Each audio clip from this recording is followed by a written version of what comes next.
The sound that mattered most on the worst night of that winter was a small one. It was the soft iron tongue of a door latch, settling into its catch and holding, while the wind threw itself against the smithy like something with hands.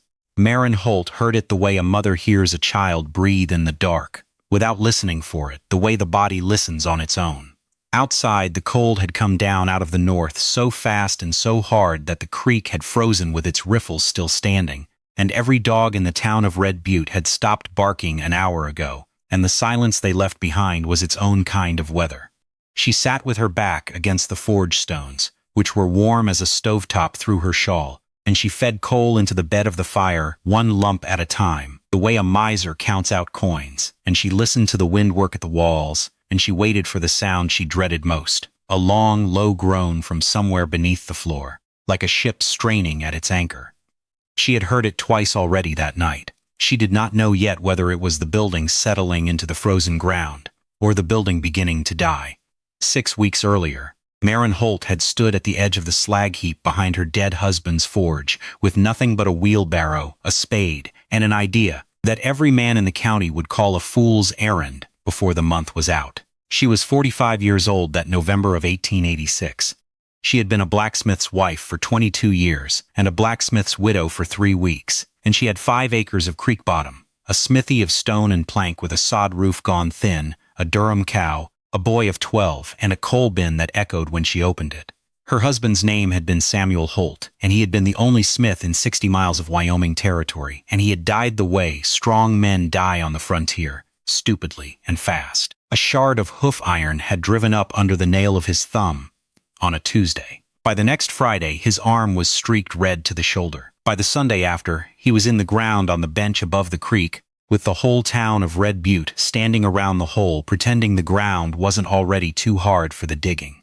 He had spoken to her the last clear evening, propped up in the bed, his hand wrapped, his eyes going somewhere she couldn't follow. "Teach my son the forge," he had said. "I'll work through winter." He had not worked through winter. He had not worked through the week. The words stayed behind anyway, the way tools stay behind, lying where a man set them down, waiting for another hand. The town's view of the matter was settled before the grave dirt settled.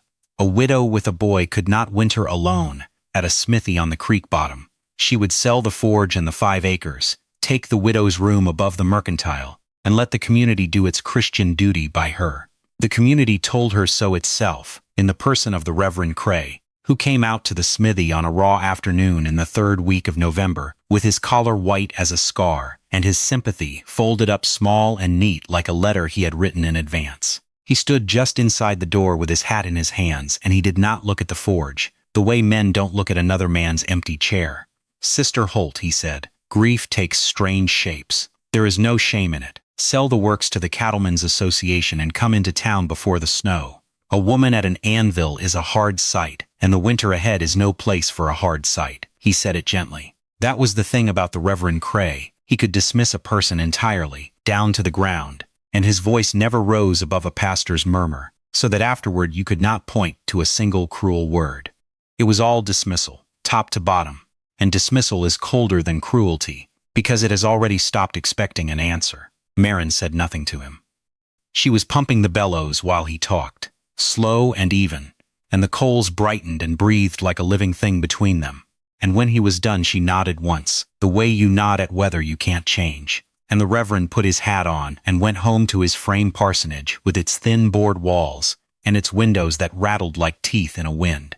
He had given her his diagnosis. She had not taken the medicine. That was the whole of it. The other voice belonged to Orrin Dace, and it was not gentle at all, though it never meant to be cruel, which is the worst kind. Orrin was her own age, give or take a year, and his range bordered her 5 acres on the north, and he had shoeing done at Samuel's forge for 15 years, and he had the easy, careless mouth of a man who has never once been doubted by a room. He came into the mercantile on the last day of November, while she was trading for salt and lamp oil, and he stood at the counter with 2 of his riders and watched her count out her coins, and he said it the way you'd remark on a lame dog in the road, not to her, but about her, loud enough to reach her. "Pitiful thing, boys," Orrin said. "A woman keeping a dead man's fire, like he might ride home cold some night and want to warm up." The riders laughed, not hard, the way men laugh at a foreman's joke. The storekeeper looked at his jars. Maren picked up her salt and her oil and walked out into the wind, and the words went home with her, the way a splinter goes home in your hand. Small and buried and working, she never answered them. She was built for answering. She was built for another thing. She had been doing the other thing for 3 weeks already by then, and it is worth saying what she was doing. And why? Because the why had come from a source no respectable person in Red Butte would have warmed a chair for. Some years back, Samuel had bought a dead man's outfit at a marshal's sale over in the mining camps. A French trapper named Lavallee, who had wintered in the ground along the Wind River country for better than 30 years, trapping with Shoshone families and learning what they knew about the cold, which was more than any white man's book had ever bothered to write down. Among the traps and the iron, there had been a journal, grease-stained, written in a cramped plain hand, half in French and half in English that was spelled by ear. Samuel had kept it for the humor of it. Maren had read it for the truth of it, the way she read everything, slowly, and twice. The old trapper had set down what 30 winters in the ground had taught him. Earth is the only blanket that does not blow away. A warm stone works all night and asks no wages. Cold sinks like creek water. Build your bed above where it pools. And the line she had read a dozen times, until it lived in her like a verse. Dead air holds heat, the way a miser holds coin, if you can give it walls to stand between. The town of Red Butte would have called Lavallee a crazy old Frenchman who lived in a hole. Maren called him the only honest teacher she'd ever had. She was about to build his lesson at full scale, in sight of the whole county, and the county was going to laugh. She started with the small things, the strange things, the things that looked like nothing at all to the men who rode past on the creek road and slowed their horses to watch. She took the door off its hinges. The big plank door of the smithy. The door her husband had hung to swing outward, the way every door in the territory hung, and she re-hung it to swing inward, and she shaved its lower edge at a long, shallow angle, and she bored a hole above the latch and threaded a rawhide string through it, and she tied that string with a knot she had learned from the journal's ragged pages, a knot that drew itself tighter, not looser, when it got wet and then froze. The boy Will asked her why the door should open into the room when every door in town opened out. She told him the truth, which was that a drifted door that opens inward can still be opened, and a drifted door that opens outward is a coffin lid. He was 12. He considered this with the seriousness it deserved. Then she took a pot of tallow and wood ash and worked it into the rawhide hinges and the latchworks, because oiled iron freezes and sweats and seizes, but tallowed leather goes on working at 30 below, supple as the day it was cut. Small things, foolish things. The first riders who saw her at it, a woman, rehanging a door, carried the sight into town like a funny story, and the story was chewed over at the mercantile stove until it was worn smooth. But Maren was already past the door. The door was the least of it. The door was only the beginning, and nobody laughing on the creek road that November had the faintest notion what she understood about the ground under their feet. The same ground that was about to turn on all of them. She dug next. That was the second strange thing, and the one that started the laughing in earnest.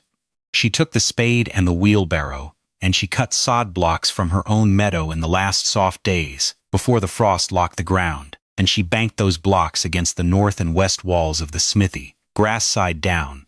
Each course stepped back from the one below, until the sod stood to the eaves like a breastwork, like a fortification, like the building was being swallowed by its own meadow.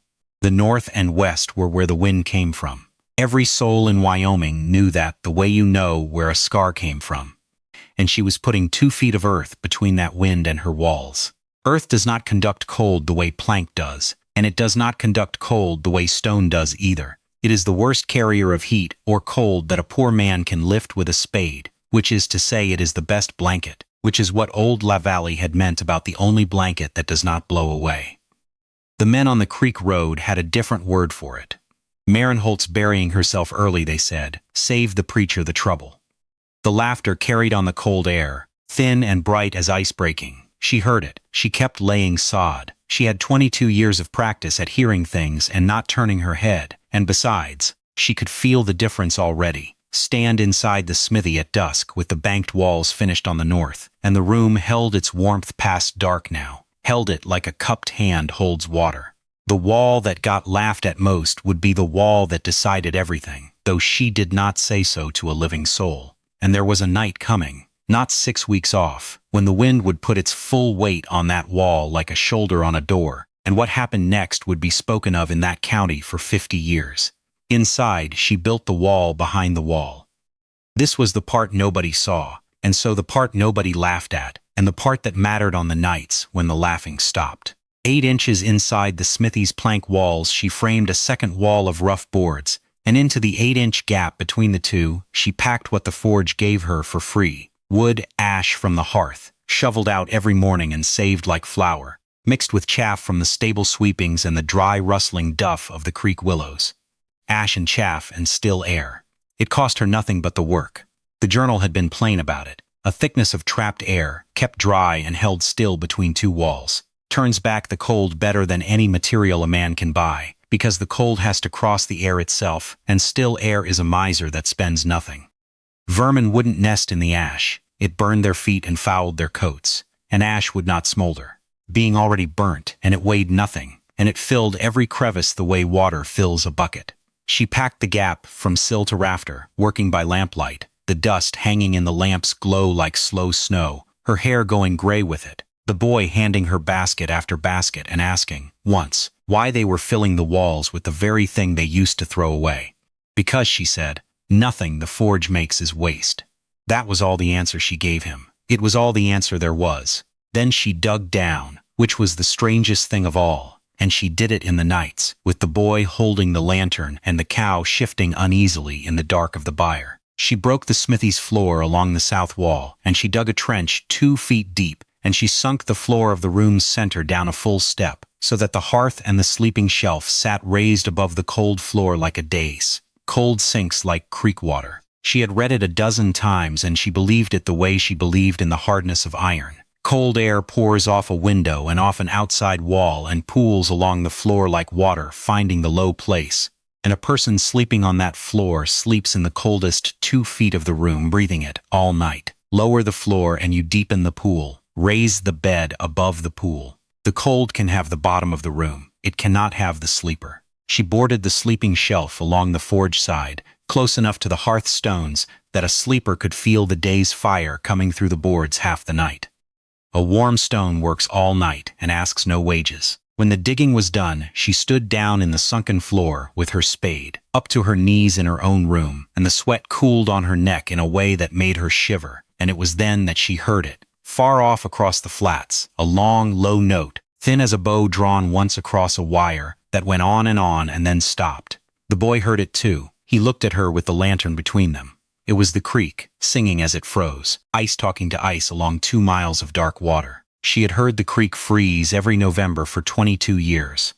She had never once heard it sing like that, and she stood a long time in the hole she had dug, and listened to the silence that came after, and she did not know yet that the creek was telling her the winter's true name. She built the cold trap next, after the fashion of the journal, though she had to guess at some of it, a lean-to vestibule against the inward swinging door, a little airlock of a room with its own outer door, so that between the warm room and the killing air there stood not 1 door but 2, and between the 2 doors a box of still air 8 feet deep that the cold had to spend itself to cross. Open the outer door and the wind came into the vestibule and died there, like a wave dying on a bar. The inner door never once faced the storm naked. She stored the firewood and the coal hod in that vestibule too, so that on the worst nights of the winter she would never have to open the inner door to fetch fuel. The fuel would already be 1 door in from the world, in the buffer, waiting.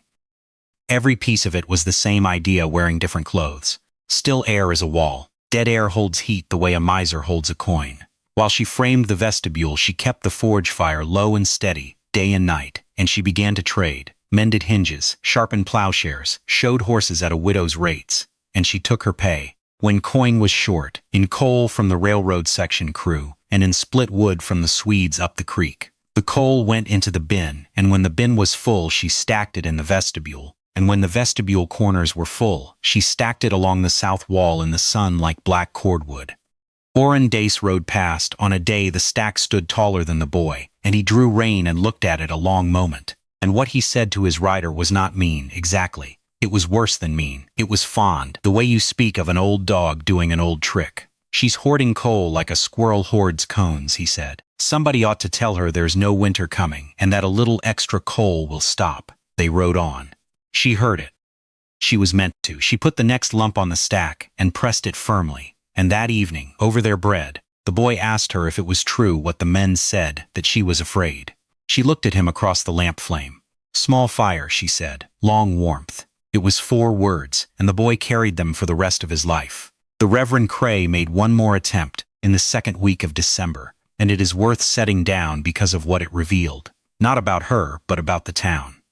He came with 2 of the church women and a proposition that had the shape of kindness all over it. The women would take the boy into town for the winter, board him with the schoolmaster, keep him in school and out of the cold. A Christian mercy, no charge. They stood in the smithy doorway in their good coats, and they said the words, and behind the words stood the plain arithmetic of the thing. A woman alone could be left to her stubbornness, but a boy was the town's business. Maren listened to the end. Then she set down her hammer. She had been drawing out a wagon tire, and the iron glowed dull red on the anvil between them like a live coal in the conversation, and she walked to the wall and put her flat hand against it, and she bid them with a look to do the same. The Reverend, who was not an unkind man, only a certain one, put his hand to the boards. The wall was warm. Not hot, warm, the way a sleeping animal is warm, with the forge's banked fire breathing through the packed ash and the double boards. It was 9 degrees outside. The wall was warm. He took his hand away, and something crossed his face that was not quite doubt. It was the shadow Doubt cast before it arrived. He left without the boy. The church women talked about it at the quilting, how the widow Holt had not said a single word, just put a preacher's hand on a wall. It unsettled them more than an argument would have. Arguments can be answered. Warm walls just stand there. The last of the work was the roof, and she saved it for the last soft week, and it was the only part that nearly beat her. The smithy's roof was poles and brush and sod, her husband's work, sound enough for 20 years of ordinary winters, and the journal had one whole grease-dark page on what made such a roof hold when the snow came deep and wet and lay for months. The poles wanted a hand's width of fall for every foot of run, no less, and the sod wanted to lie grass-side down on the brush so the root mat faced the weather like shingles, and above all the roof wanted to be warm underneath, always. So the snow that landed on it melted from below and slid away in its own time, instead of loading up until something broke. A cold roof collects its death, a warm roof sheds it. She and the boy relaid the worst of the sod courses together, standing on the poles in the wind, and she felt the roof shift under her feet more than once, and once she never told the boy this. She stood still in the wind on top of her own house and felt through the soles of her boots a slow, deep give in the structure, like a held breath being let out, and she could not tell whether the roof was settling onto its new sod or settling toward a collapse she had not yet understood. She finished the course. She got down. That night she lay on the sleeping shelf listening to the poles tick and settle overhead, the whole roof muttering to itself in the dark like an old man turning in his sleep, and she did not sleep until near morning. The work was done, all of it. The door that swung inward, the walls banked on earth and packed with ash, the sunken floor, the raised shelf, the double doors, the coal, the cow, warm in the byre, with her breath rising white and steady as smoke from a second chimney. It was the middle of December, and the sky over the North Range had begun to stack up in long gray bands, like cordwood, like the sky itself was laying in its winter supply. The storm came on the 9th of January, 1887, and it did not arrive the way storms arrive in the stories men tell afterward. It did not build and threaten and give fair warning. It came the way the axe comes at the block. The morning was mild, almost soft, the kind of false thaw that old Wyoming hands called a breeder, and by noon the boy Will was shivering at the forge with his teeth going like a wagon on frozen ruts, and by 2 o'clock he was on the sleeping shelf with every blanket in the house and a fever climbing in him like sap rising, and at 4 o'clock the wind came over the North Range and hit the smithy like a wave hits a hull, and the world outside the door went from gray to white to nothing, in the time it takes to draw 10 breaths. She stood one moment in the vestibule, with the outer door cracked and the wind knifing through the gap, and the cold had a taste she had never tasted before, iron, like blood, like the tang of the anvil itself. And then she barred the outer door and turned and looked at the room she had spent 6 weeks building for exactly this hour. The boy is burning with fever on the shelf. The storm howled for his heat, and everything she had, Every hour of it, every mocked and foolish hour of it, was about to be weighed in the balance at once. Now the two clocks of this story have run down to the same hour, and the rest happens in one room, in the dark and the roar, over 4 days and 4 nights that the county afterward called the Great Winter, and it is best told plainly. She divided her life into 2-hour watches like a sailor. Every 2 hours, day and night, she opened the forge and fed the fire, never heaped, never roaring, but a deep banked bed of coal the size of a washtub, breathing slow, its heat soaking into the 1,000 pounds of hearth stone the way water soaks into dry ground, so that the stone itself became a second fire that could not blow out, a fire that kept on giving back its warmth through the hours between feedings. Every 2 hours she climbed to the shelf and took the boy's head on her arm and got willow bark tea into him a spoon at a time, bitter as gall, and he swallowed it without waking, and the sweat ran off him and the blankets steamed.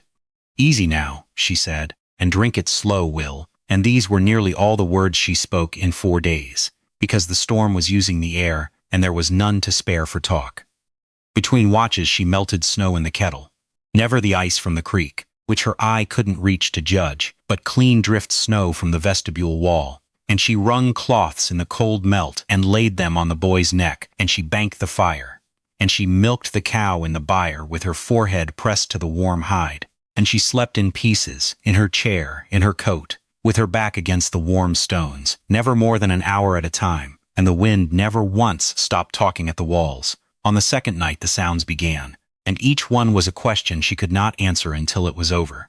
The first was the groaning under the floor, the one she had heard in the hour the storm struck, and it came again near midnight, low and slow, from the ground itself beneath the sunken floor, and she stood in the dark with the lamp lowered and felt it through the soles of her feet as much as heard it, a long, deep straining like a hull in a sea, and she did not know if the frozen ground was heaving her walls or if something in her own digging had given way. She would not know until spring that it was only the frost driving down past her floor and gripping the earth like a fist, and that her 2 feet of sunken ground and her banked sod had kept that fist from ever reaching the room. The second sound came toward dawn, and it was worse because it was small. A drip. Somewhere in the dark above the vestibule, where no drip could be, a slow tick of water, patient as a clock. She stood under it with the lamp raised until her arm ached. Melt on the roof meant heat escaping upward through her new sod, meant the blanket had a hole in it somewhere, meant the warm roof that was supposed to shed its snow was instead melting it from below in one place, soaking through, and a soaked sod roof in a hard freeze is 4 tons of wet earth deciding where to fall. She stood there a long time and made herself think like water. Then she understood. It was not the roof over the room. It was the vestibule's cold corner, where the chimney's warmth crept up the outside stone and kissed the drift that lay against it, and the drip was that drift's meltwater finding the joint, outside the inner wall, outside the buffer, spending itself harmlessly in the cold trap she had built for exactly such a thief. She lowered the lamp. Her hands were shaking, and she stood still until they stopped. The third sound was the fire, and it nearly beat her, and it happened because she failed, the way anyone fails, by being human and exhausted and alone.